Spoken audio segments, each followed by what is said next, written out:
Gente, bom dia aí para todos e para todas. Prazer estar aqui novamente com vocês nessa iniciativa, né, que certamente tem muito, né, a contribuir para o desenvolvimento aí da educação no Brasil. Então, parabéns a vocês que idealizaram isso. Fico muito honrado, né, em ter sido convidado para participar dessas atividades. Hoje, eu vou compartilhar com vocês, né, uma coisa que eu tenho feito já há algum tempo, né? Nesse momento eu sou o, o líder latino-americano da iniciativa CDIO. Na verdade, sou co-líder, né? Porque são dois, uma professora no Chile e eu aqui no Brasil, e a gente responde, né, por toda a América Latina, tá? Então vamos lá. Eu sou professor da USP de Lorena e professor da Unesp de Guaratinguetá. Ambas aqui no Vale do Paraíba, né? Uma cidade coladinha na outra, para quem não conhece, né, a geografia aqui do Vale do Paraíba, estamos a 100 quilômetros aí do Sacane, 100 quilômetros de São José dos Campos. Bom, eu queria começar já recomendando para vocês algumas leituras de língua inglesa, inicialmente, essa publicação aqui, Rethinking Engineering Education, que é toda a base do CDIO, né, foi escrito pelo professor Crowley, o Johan Malkovich, o Soren Adores e a Cristina. O que é CDIO, no detalhe, está aqui nessa publicação. Então, altamente recomendo, né, que vocês tenham, né, acesso a ela. Uma publicação relativamente nova, né? O Irineu certamente conhece, né? O David Goldenberg e o Mark Somerville, lá do Olin College. Essa é uma publicação muito interessante, A Whole New Engineer. E quando nós falamos, né, dessas inovações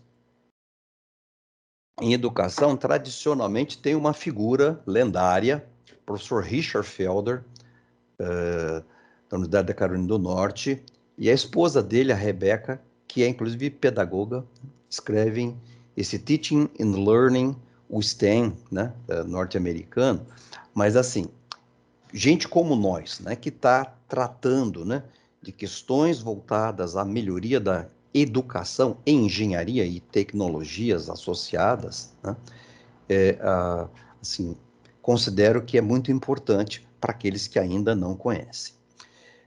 Na literatura em português, tenho 3 recomendações a fazer. Uma é essa publicação do Cardoso, né, professor Cardoso e do Aquiles, lá da Poli, Introdução à Engenharia. Uma publicação do Irineu, que está aí conosco, Irineu, Juliana e Débora, né? Formação de professores, quer dizer, um assunto que é sempre, né? Um dos standards de qualquer um desses mecanismos de, de, de, seja de certificação, seja de o termo que a gente usa aqui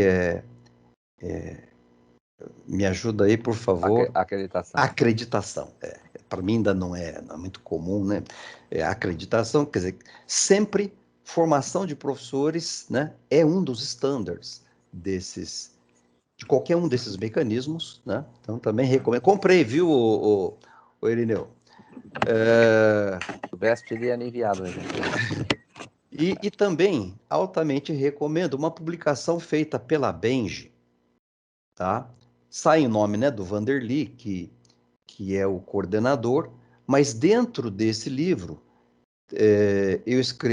eu com meu time, né, escrevemos 2 capítulos, um dos quais eu falo da relação do CDIO com as novas diretrizes curriculares, mostrando inclusive, né, tópicos do sílabus do CDIO e onde, né, isso está nas diretrizes, com um adendo, né?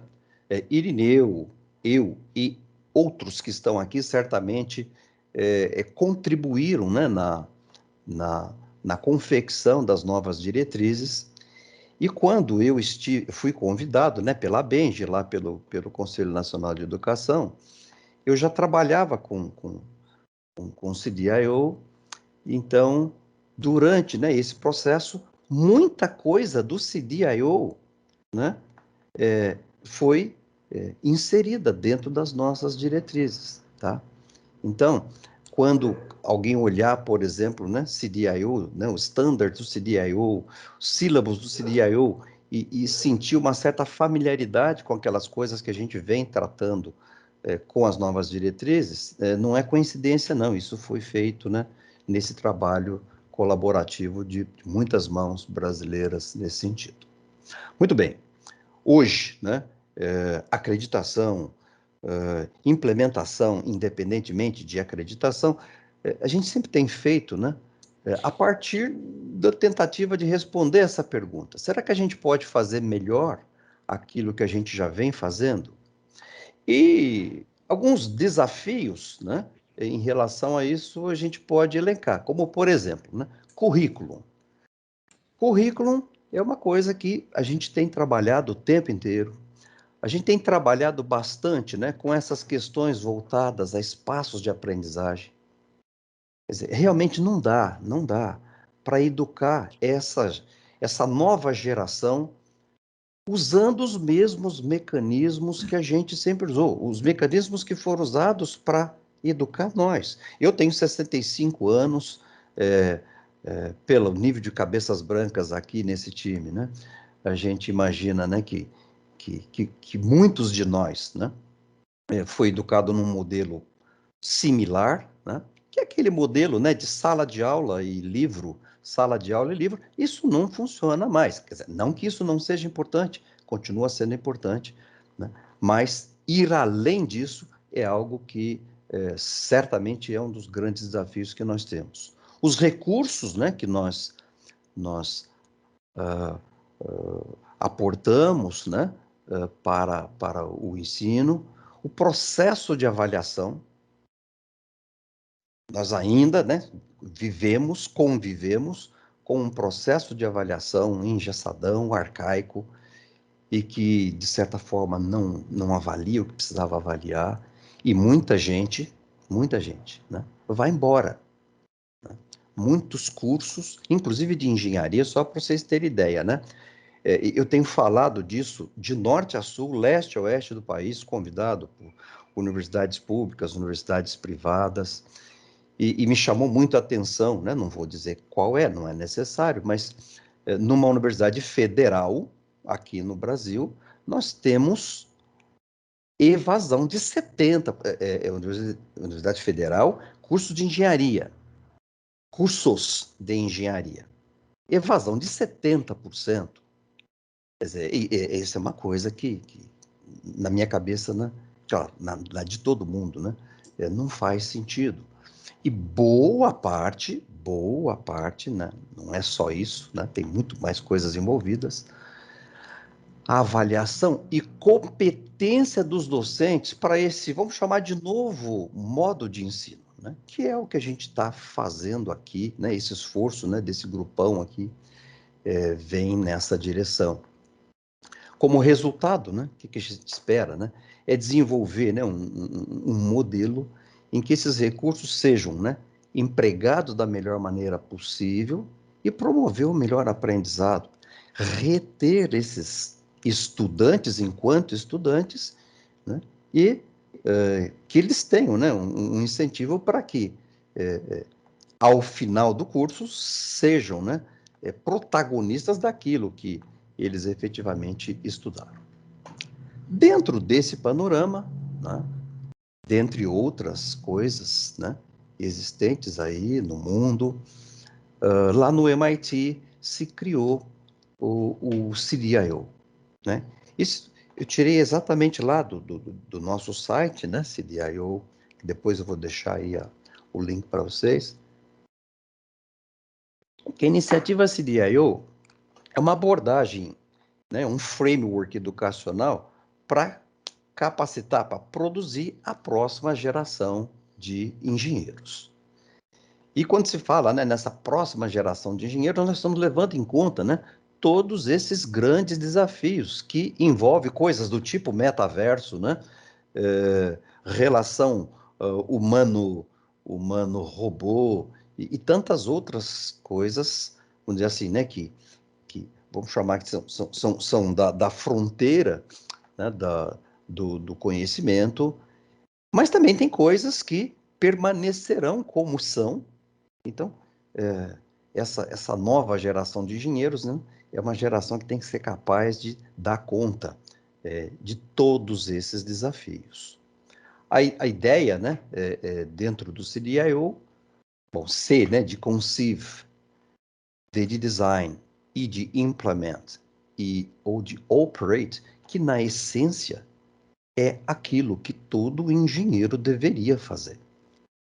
Eu sou daquele time, né, antigo, que discutiu muito no Brasil 30 anos atrás, né, a ideia de termos, né, a estratificação de engenheiros, né, os engenheiros de concepção, engenheiro de ligação e engenheiro de operação. Alguns de vocês talvez se lembrem, né, tendo participado de discussões, essas discussões bem antigas, né, deixando, por exemplo, né, para escolas como ITA, como Poli,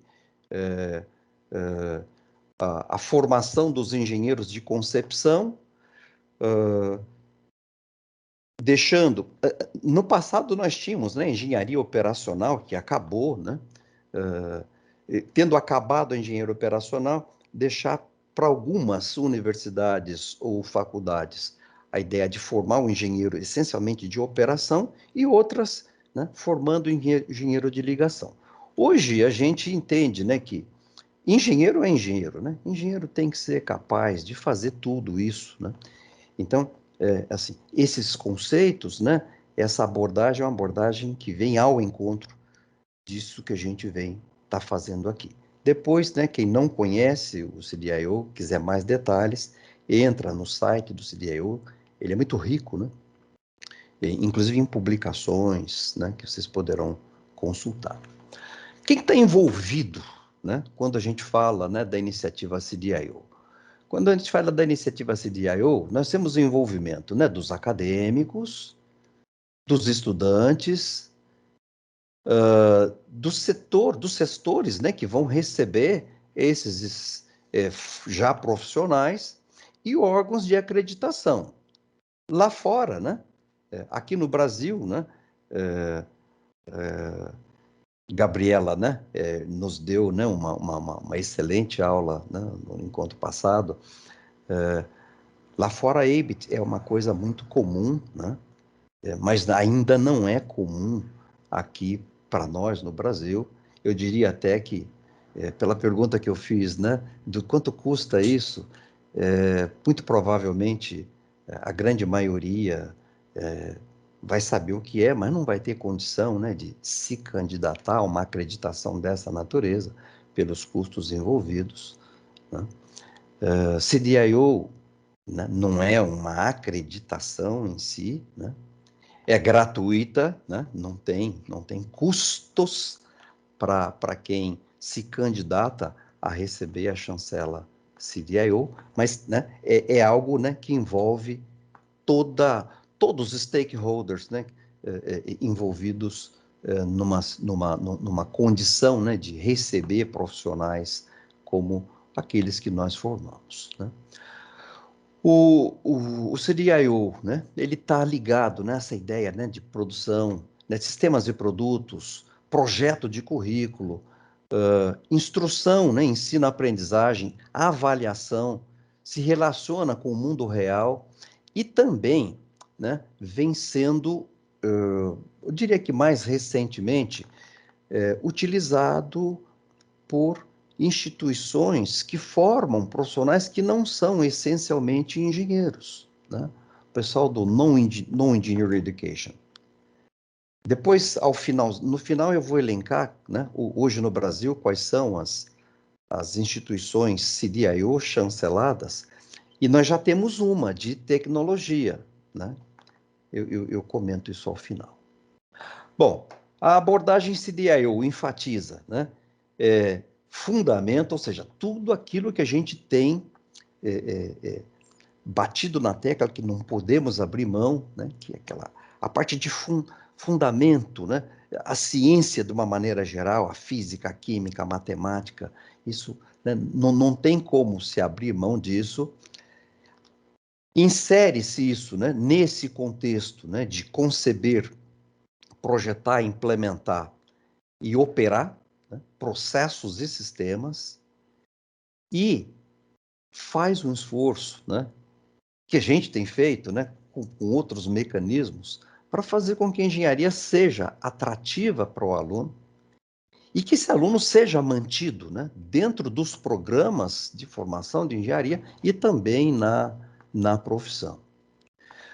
Três grandes metas aparecem no contexto CDIO, ou seja, educar alunos, né, que sejam capazes de dominar conhecimento prático com aprofundamento, né, desses fundamentos técnicos que a gente entrega para eles ao longo, né, dos 5 anos de formação, que sejam, né, capazes de liderar, né, a criação, operação de novos produtos e processos e sistemas, e tenham, né, uma clareza, né, da importância e do impacto estratégico que pesquisa e desenvolvimento tecnológico tem na sociedade.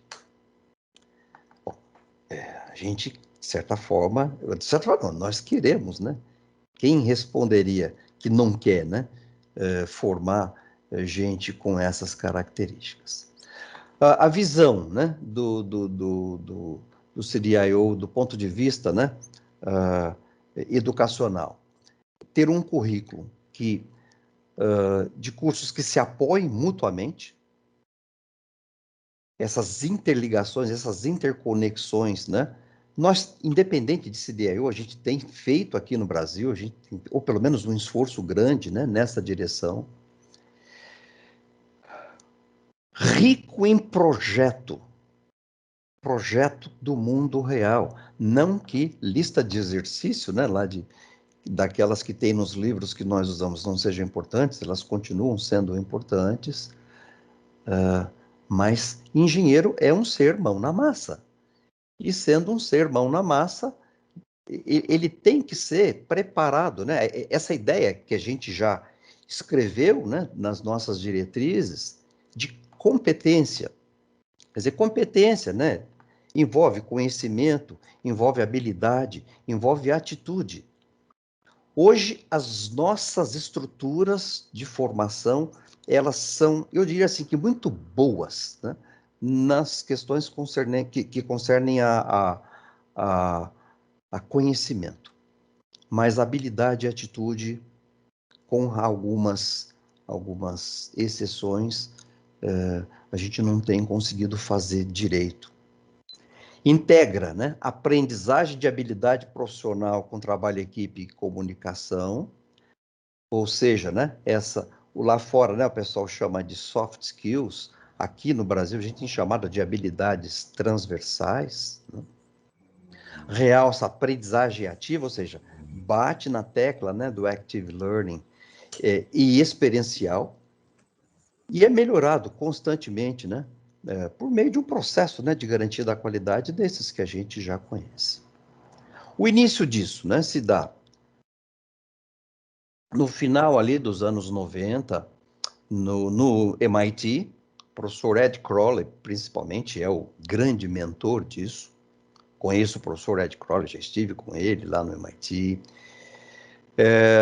Aí, nos anos 2000, o MIT se associa, né, com 3 universidades suecas, a Chalmers, a Linköping e o Royal Institute of Technology, a KTH, e muito particularmente, né, com a presença do Johan Malmqvist,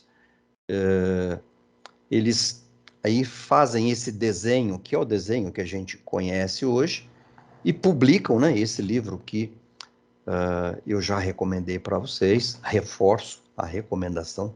CDIO está tudo aqui dentro, tá? Rethinking Engineering Education.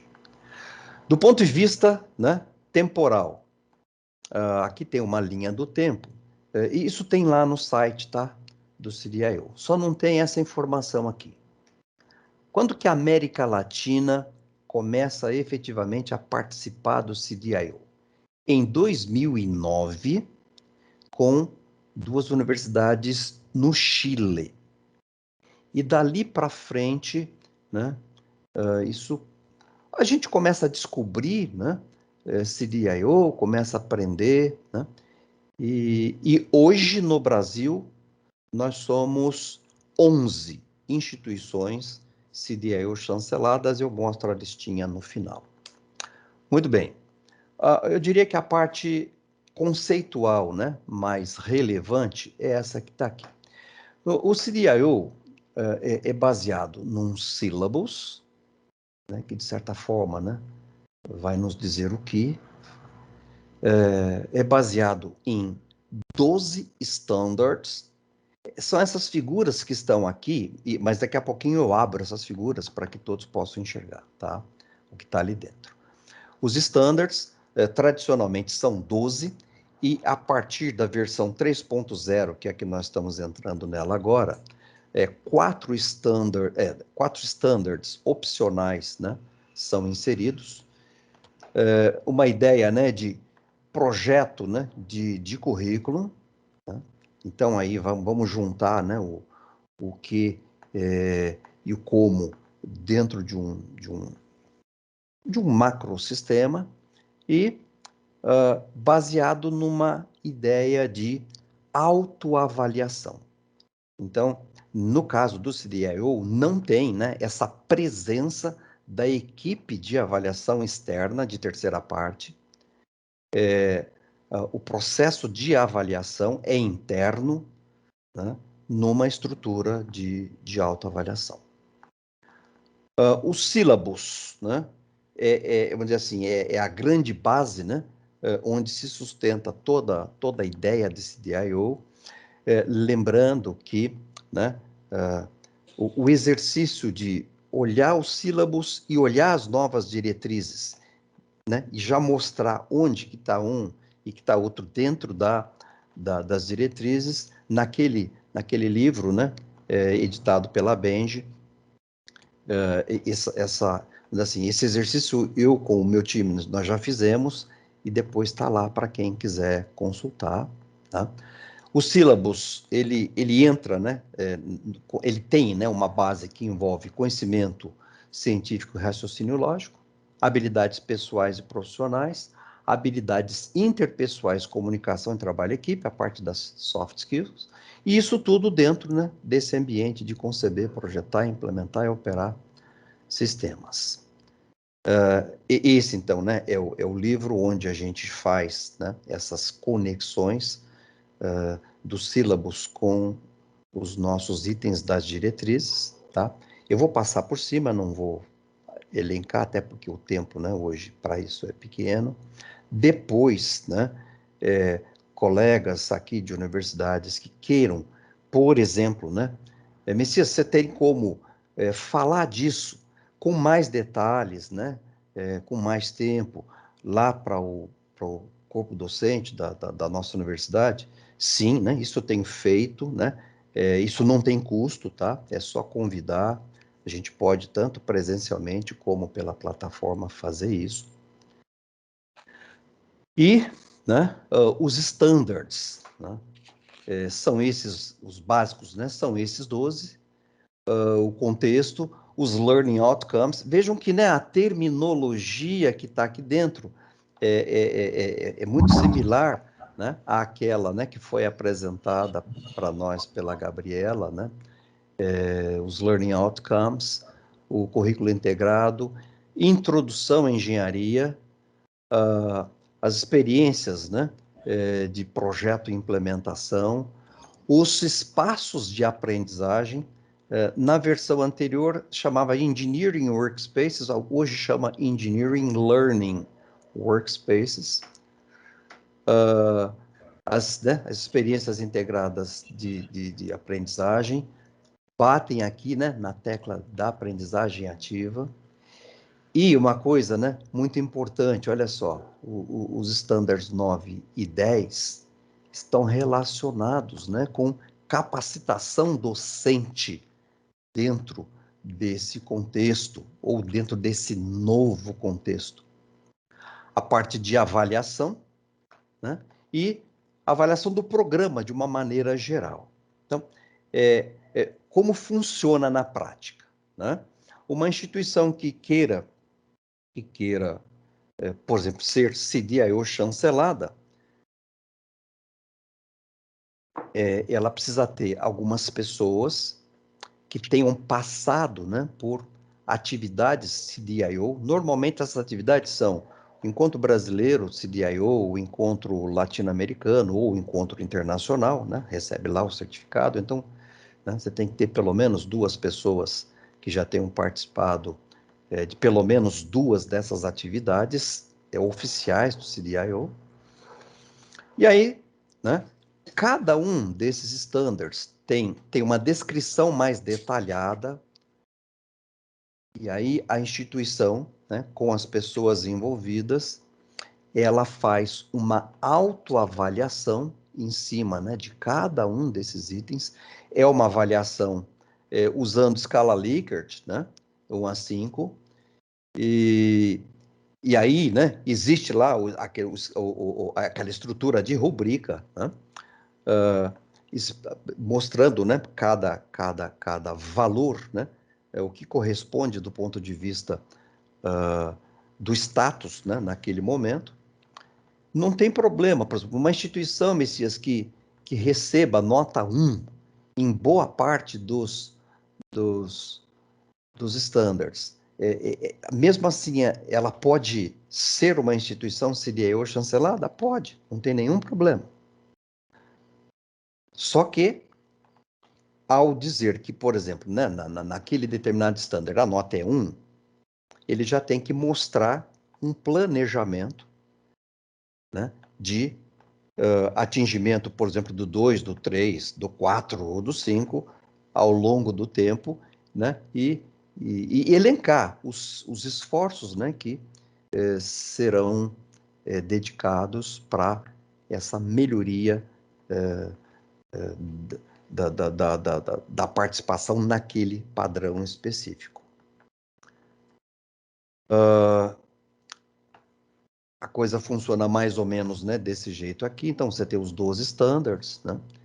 E aí, envolvendo, né, departamentos, pode envolver, inclusive, né, estudantes, as instituições se autoavaliam e, naturalmente, fazem isso, né, com uma certa constância, para ter, né, mecanismos, né, de verificar o progresso, né, que vem acontecendo, ou não, às vezes não, né?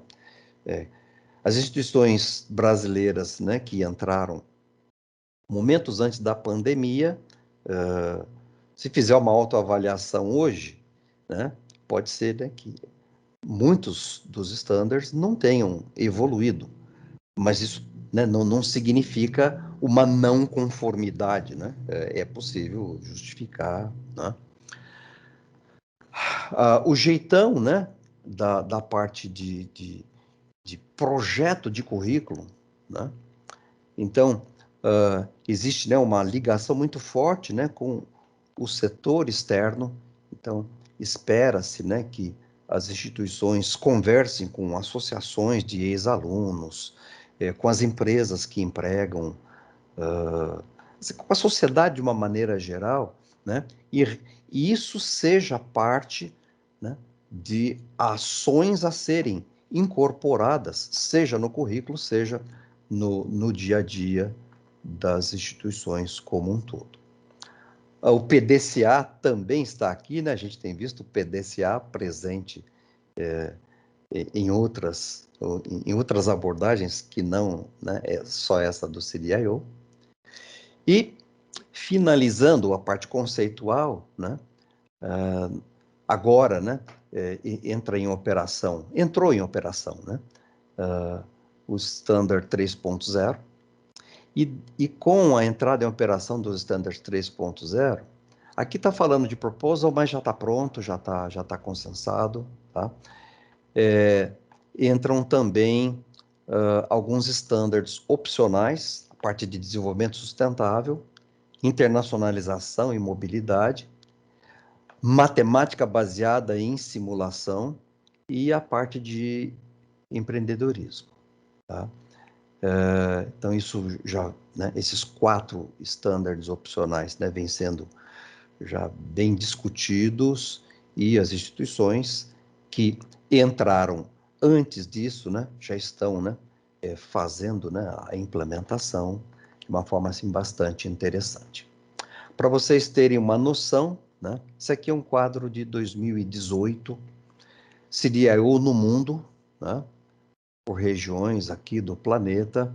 A gente vê, né, que em 2018, a primeira instituição brasileira a entrar no CDIO foi em 2016. Foi a Unisal de Lorena, uma instituição privada. Aí, logo na sequência, entraram 2 outras, a Unesp de Guaratinguetá, que eu sou o responsável, e a Unitoledo, né? Quer dizer, todas essas são aqui do estado de São Paulo, Unisal e Unitoledo privadas, né? Unesp pública.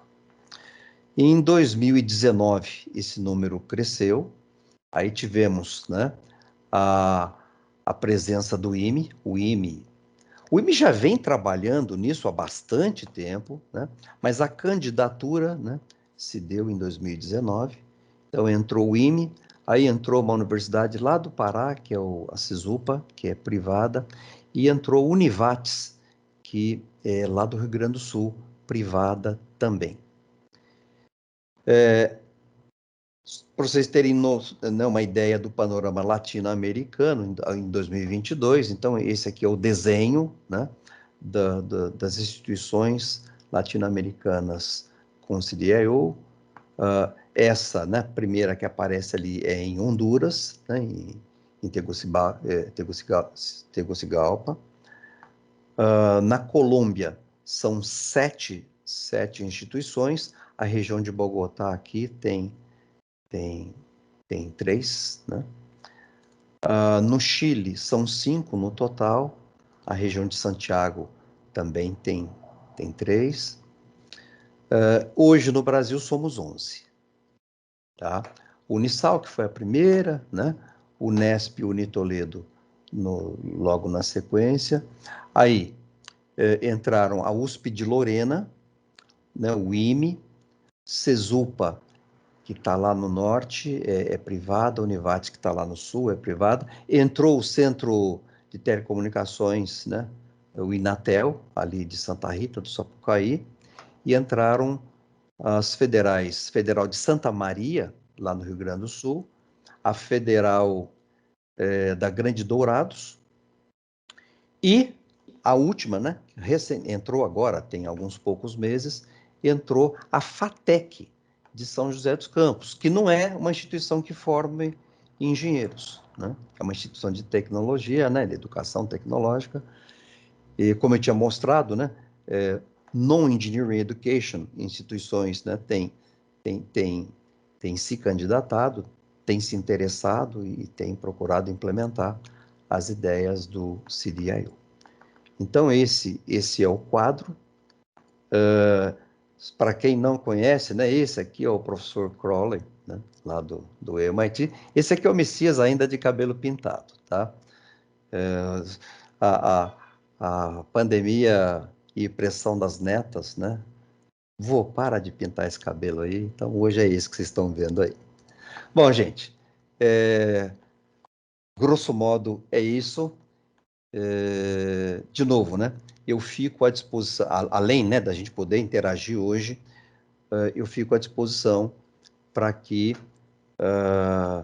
num futuro próximo, né, se quiser mais detalhes, as instituições de vocês podem convidar e eu terei imenso prazer em estar com vocês. Obrigado, professor Messias. À vontade para fazer aí as perguntas, levante a mão para dar uma sequência, né? Se houver perguntas, levante a mão para... Aqui, sim, professor Sacani. Bom dia, Messias. Tudo bem, Sacani? Eu vou revelar um pouco da minha ignorância, né? Mas eu estava achando que o CDIO era uma abordagem adotada por disciplina, Não, não para o conjunto do curso, é para o conjunto do curso, é para o programa. para o programa. Isso. É que eu havia entendido em alguns contatos com a MIT, né, que mesmo lá existem vários professores que não participam desse processo, nesse esse esquema do CDIO. Então, eu queria saber, essa chancela, né, como é que funciona isso? Então, vamos lá. Então, por exemplo, vamos lá. Pensando no teu caso, ITA. O ITA tem várias habilitações em engenharia. Messias, posso pegar, por exemplo, uma delas, supondo, né, que seja levada a ideia e alguns cursos não se interessem, né? Posso pegar, por exemplo, 2 cursos, 2 programas, e esses 2 programas se prepararem, né, pegar os standards, fazer tudo aquilo que eu comentei, e aí a gente fazer um chancelamento, é possível fazer. Mas é o programa, não é disciplina. Tá bom. Tá? Mais alguma dúvida? São 8h41, a gente tem até as 9 hoje, né? Além desse trabalho, nós temos a revisão dos próximos passos que a gente vai dar. Professor Irineu? Está no mudo? Tá, nós. Messias, obrigado pela apresentação, é sempre instrutivo a gente conhecer um pouco mais.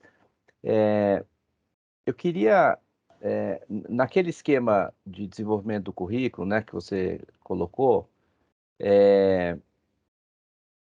eu queria saber, não sei se dá agora nesse tempo, para entender um pouco melhor como é que é o processo de desenvolvimento, ou o processo que eles recomendam de desenvolvimento do currículo, que eu acho que é uma das caixinhas que está ali no Isso. meio, né? Aquele currículo preliminar e tal. Uhum. Que aí eu acho que está uma grande, um ponto crítico, né? Para a gente conseguir implementar algo de fato diferente, né? Que vá ter impacto no aluno.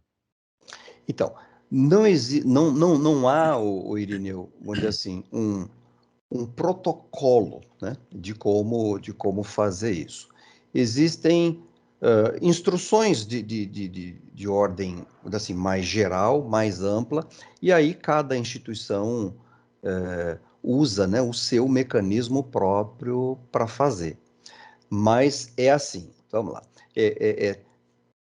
Essa publicação, o Rethinking Engineering Education, ali, né, o pessoal que se interessar em aprofundar isso, tem elementos ali, e também,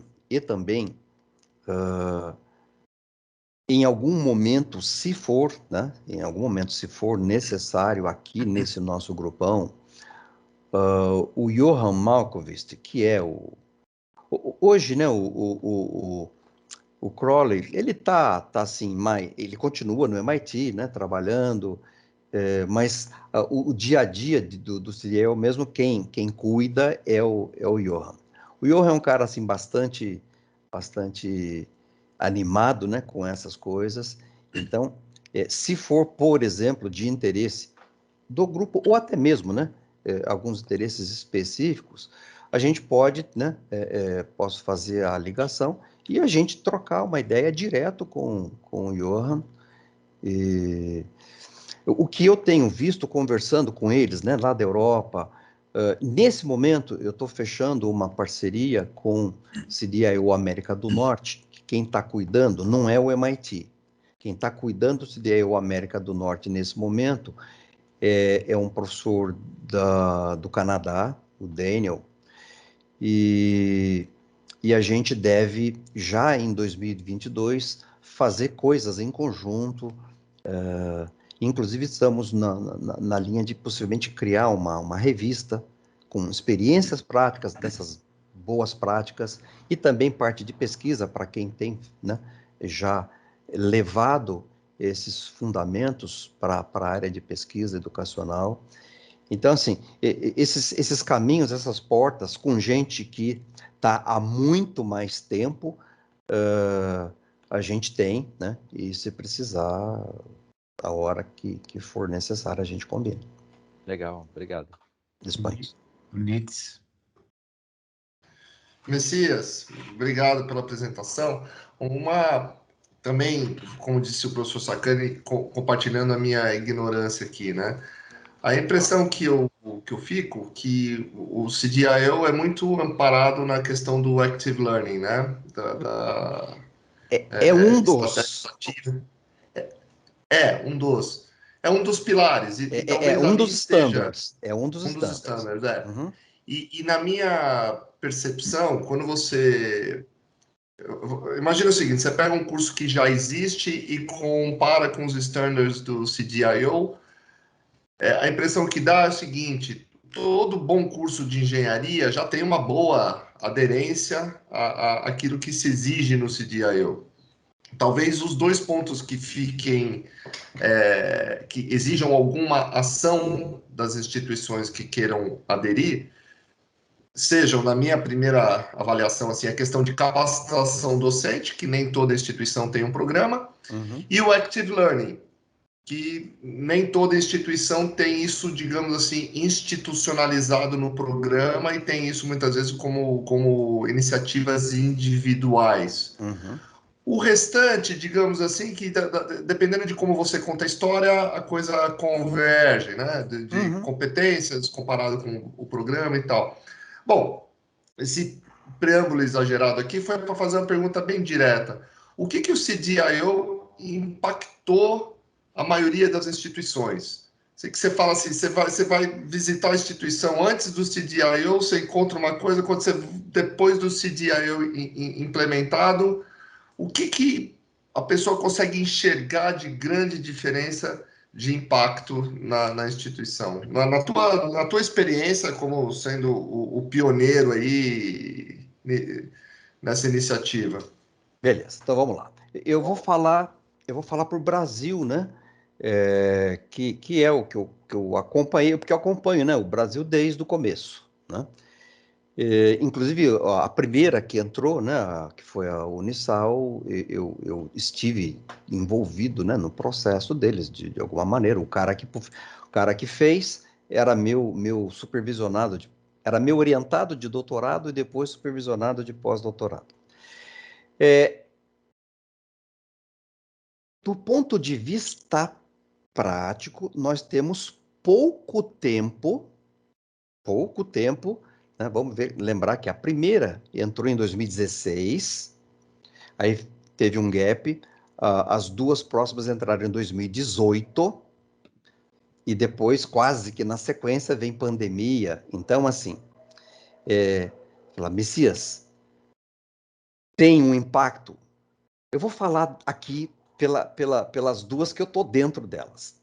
Na USP em Lorena, principalmente, o impacto com 1 ano e meio de presença, eu diria para você que tem um negócio assim que, se não fosse com o CDIO, o tempo que nós levaríamos para fazer as coisas que nós estamos fazendo hoje seria muito maior. Então, o efeito catalisador foi assim, muito, muito interessante. Posso falar também pela Federal da Grande Dourados, né? Que os gestores lá são meus ex-alunos, né? E eu converso bastante com eles. Tem assim, muita coisa acontecendo que coisas que estavam esparsas, com a chegada do CDIO, essas coisas se juntaram e houve um efeito, né? Esse efeito de potencialização significativo, tá? Mas, desculpa, só complementando, mas que coisas, principalmente? É questão de estratégia de sala de aula? Estratégia, então vamos lá. Principalmente? Estratégia de sala de aula para docentes que eram altamente refratários a esse jeitão novo que a gente tem tentado trazer, né? Fala, caramba, né? Com essa abordagem, eu quero saber mais, eu quero participar mais. Então, pessoal de ciclo básico, né? Ensino de matemática, ensino de física, uma adesão, né? E eu, assim, eu tenho falado disso, né? Norte a sul, leste a oeste, beleza. E eu tenho falado para instituições que não eram e que agora são, algumas que estão em processo de preparação. Então, o que eu vejo de uma forma muito positiva, o Nitz, é que, bom, primeiro, né? Boa parte dessas coisas, nesse esforço que nós fizemos, né? Nos últimos 4 anos, construindo as novas diretrizes, boa parte disso já está lá. Então, quem está implementando novas diretrizes, todos são obrigados a fazê-lo, né? Todas de engenharia, de certa forma estão fazendo. Agora, não houve tempo suficiente para falar, puxa vida, né? Foi muito significativo ou não foi significativo, não mudou muita coisa, ainda não dá para saber. Gleison? Bom, queria parabenizar você, Messias. Legal ver sua apresentação. Você sabe que a gente está nesse assunto há vários anos. Para aqueles Você até antes de mim, né? Você é pioneiro, né? a gente só queria. Eu tive a oportunidade de conhecer o CDIO em 2004, num workshop que a gente realizou no ITA. Naquela época eu não estava no mestrado profissional diretamente, eu cuidava do relacionamento do ITA com a MIT dentro de um programa chamado ILP. Em 2009 eu tive a oportunidade de conhecer esse professor, que eu não sei falar o nome aí, de Chalmers, entendeu? Você falou Johan, eu acho, né? Mas eu não sei. É Johan Isso. Malmquist. Eu fui lá, conversei com ele, mas eu só queria dizer para vocês que eu conheço do lado da Embraer, então eu fui lá, eu queria só resumir um pouco da pergunta que foi feita agora há pouco pelo Marcelo, o que é que faz diferença, tá? No caso da Embraer, o modelo CDIO, ele tem uma importância, bom, suponho que tenha, né? Na época que eu estava lá, tinha uma importância no processo de recrutamento e seleção, tudo bem? Então, o CDIO Syllabus era usado para estruturar a prova, estruturar as entrevistas e o critério de avaliação dos alunos durante a entrevista, né? O próprio processo seletivo tinha uma parte técnica, uma parte pessoal, interpessoal e um trabalho em equipe de conceber e desenhar alguma coisa como sendo o jeito de selecionar. Mas eu acho que a última coisa que eu queria falar é que o engenheiral, e a Embraer tem engenheiro pra caramba, tinha na época que eu trabalhava lá 5.000, engenheiro tem mania de tudo, inclusive de CRH, entendeu? Então, os processos de desenvolvimento de engenheiros dentro da engenharia adoraram essa estrutura de competências pessoais, interpessoais, etc. Porque a parte técnica o cara avalia no trabalho. Então, da mesma forma que o Messias se colocou à disposição, se vocês quiserem que em um momento eu conte essa experiência do lado de dentro de uma empresa, eu diria o pessoal de engenharia adora, tá? Quer dizer, essa abordagem ela é muito bem vista e ela não é a única, tá? Só estou dizendo, eu acho que toda essa iniciativa que a gente fez parte aí, eu tive a honra de fazer parte também daquela modernização dos currículos lá, desse livro que você mostrou agora há pouco, Messias. Eu estou à disposição para contar um pouco de história da empresa. Eu acho isso relevante, tá? Aliás, eu acho que minha participação nesse grupo é muito por causa da minha experiência empresarial. Obrigado. E fica a sugestão, se quiserem, quando forem promover, levar os dois juntos, aí beleza. Ficarei feliz se isso acontecer. Perfeito. Bem, nós estamos 8h54. A princípio, nós tínhamos agendado até as 9, porque seria um dia mais curto, né? Uma reunião mais curta, porém, eu queria passar aqui agora a palavra para o Irineu, para que o Irineu nos dê as coordenadas do que são os próximos passos aí. Opa!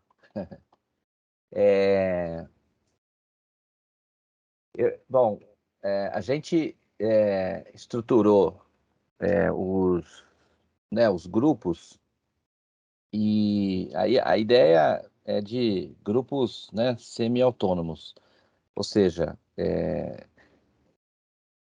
os grupos, a gente imagina, né, que a partir da introdução que a gente fez, etc., que possa possivelmente estar claro, né, qual é a tarefa de cada um dos grupos. E, obviamente, né, se não está e se requer algum tipo de, né, de outra discussão, a gente acho que está à disposição, né, todo o grupo ali de coordenação, embora cada um de nós esteja já em algum grupo. Então, de fato, agora o que a gente precisa é olhar para o primeiro deadline, né, que a gente tem, e estruturar o trabalho de acordo com as agendas, né, do grupo, né? Eu acho que a gente possivelmente vai enfrentar a dificuldade, né, de ter todo mundo do grupo, né, nas reuniões, nos encontros que o grupo vai fazer, mas talvez a gente tenha que fazer aí um misto entre, né, encontros síncronos para debater e circular algumas ideias, né, de forma assíncrona por e-mail, WhatsApp, como vocês entenderem, para a gente alcançar ali o primeiro deadline do cronograma e apresentar para o grupo todo, né, uma proposta do que seria aquele primeiro nível, né, quer dizer, o desdobramento dos standards e as possíveis definições, né, para a gente olhar. Então, basicamente, esses são os nossos próximos passos agora.